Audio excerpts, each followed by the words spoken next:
New York City always moved fast. Its footsteps, its subways, its dreams.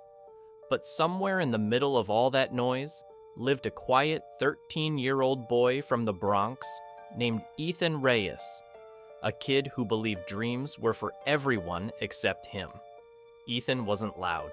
He wasn't popular.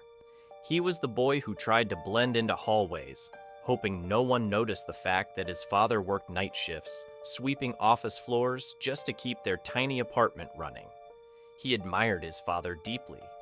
What he didn't admire were the looks people gave them, those silent glances filled with pity or judgment. Slowly, Ethan began to believe that life had already decided who he would become. But destiny had a different plan. One cold October morning, Ethan stood in front of the school bulletin board and saw a flyer. City Robotics Championship, open to all students. He froze. Robotics fascinated him. Late nights, while his father worked, Ethan watched YouTube videos and filled an old notebook with robot sketches. But competitions? Those were for kids with money, with mentors, with resources he didn't have. His best friend Mia nudged him. "You should go for it, Ethan." He shook his head. "I don't belong there." Mia frowned gently. "You don't belong in the shadows either." Her words stayed with him like a whisper he couldn't unhear. That evening, Ethan sat quietly at the kitchen table while his father washed the dust from his janitor uniform. "You're quiet," his father said. "What's going on?" Ethan hesitated, then told him about the competition. His father smiled, a tired but warm smile. "Why didn't you sign up?" Ethan whispered. "Kids like me don't win things like that." His father walked over, placed a steady hand on his shoulder, and said, "Son, I sweep floors not because I lack talent, but because life never gave me the chance. But you have a chance. Don't throw it away by doubting yourself."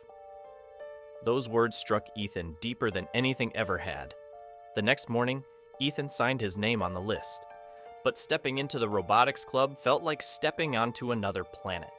Students spoke coding languages he'd never heard of. Their tables overflowed with expensive kits. When the team captain asked, "What's your experience?" Ethan swallowed hard. "I've never built a robot, but I learn fast." They hesitated, but they let him join. And as he walked out of the room, a small spark lit inside him. A spark he hadn't felt in years. Weeks passed. Ethan worked relentlessly. After school, late at night, whenever he could. He watched tutorials, read manuals, rebuilt old motors he found in the lab. But the journey wasn't smooth. His code crashed. His robot collapsed. Wires tangled. Parts failed. And more than once, Ethan wanted to quit. One night, exhausted and defeated, he whispered to his father, "Maybe they were right. Maybe I'm not good enough." His father looked at him with tired but unwavering eyes. "Potential is buried treasure, Ethan. You don't find it by giving up. You find it by digging deeper." And so, Ethan dug deeper than ever before.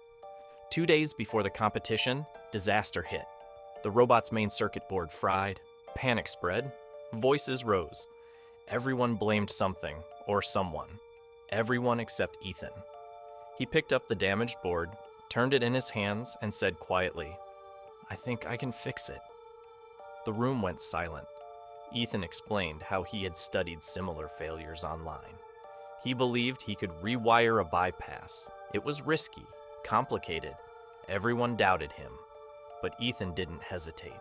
He worked late into the night, hands shaking, but mind sharp. And finally, the robot whirred back to life. A teammate whispered, "Dude, how did you do that?" Ethan looked up, surprised even at himself. "I just believed I could." For the first time in his life, the spotlight didn't scare him. Times Square buzzed with excitement. Elite schools arrived with robots that looked like futuristic machines. Ethan's team stood behind their modest, patched-together robot, built not with wealth, but with grit. When their turn came, Ethan stepped forward. and the robot moved flawlessly. It dodged obstacles, solved tasks, and outperformed robots backed by triple the resources. Finally, the announcer shouted, "First place goes to Team Bronx Innovators!" The crowd erupted. Mia tackled Ethan in a hug. His teammates lifted him up. Cameras flashed, reporters rushed in. And for the first time ever, Ethan wasn't seen as the son of a sweeper. He was seen as someone extraordinary. Later that night, Ethan found his father waiting at home, tears shining in his eyes. "You made your own destiny today," his father whispered. Ethan hugged him tightly. "No, Dad. You helped me believe I could." From that day on, Ethan never saw himself as ordinary again. He understood something powerful. Extraordinary strength isn't given. It's discovered.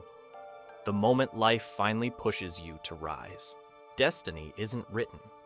Destiny is made. If you dare to believe in your hidden potential, life will open doors you never knew existed.